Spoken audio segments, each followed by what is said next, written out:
টি-20 বিশ্বকাপ নিয়ে তৈরি হওয়া জটিলতায় নিজেদের অবস্থান স্পষ্ট করেছে ক্রিকেট আয়ারল্যান্ড। সংস্থাটি জানিয়েছে তারা ভারতে গিয়ে বিশ্বকাপ খেলবে না। পাশাপাশি আইসিসি থেকেও আশ্বাস পেয়েছে যে তাতে নির্ধারিত ম্যাচ শ্রীলঙ্কা থেকে সরানো হবে না। ক্রিকেট আয়ারল্যান্ডের এক কর্মকর্তা বিবৃতিতে বলেন, তারা আশ্বাস পেয়েছেন তাদের মূল সূচি থেকে সরানো হবে না। গ্রুপ পর্ব শ্রীলঙ্কাতেই খেলবেন তারা, ফলে ভারতের মাটিতে গিয়ে খেলার কোনো পরিকল্পনা নেই আয়ারল্যান্ডের। আসন্ন টি-20 বিশ্বকাপের সহ আয়োজক শ্রীলঙ্কার সঙ্গে সি গ্রুপে আয়ারল্যান্ড। সেখানে গ্রুপ সঙ্গী অস্ট্রেলিয়া, জিম্বাবুয়ে এবং ওমান। অন্যদিকে বাংলাদেশ রয়েছে গ্রুপ বিতে। ওই গ্রুপে West Indies, England, Nepal, Italy.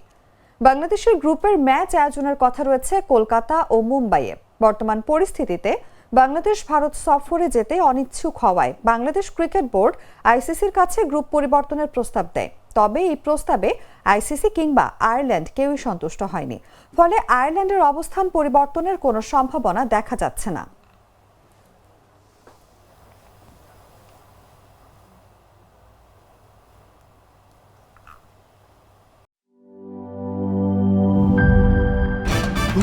ভয় পাস না, এটা কসমিক ডোজ। শব্দের আরেক নাম কসমিক ডোজ। এর ওয়াল থিকনেস ও রিপ থিকনেস বেশি থাকায় এটাকে 50 বছরেরও বেশি। কসমিক ডোজ, নিশ্চিন্তে 50 বছর।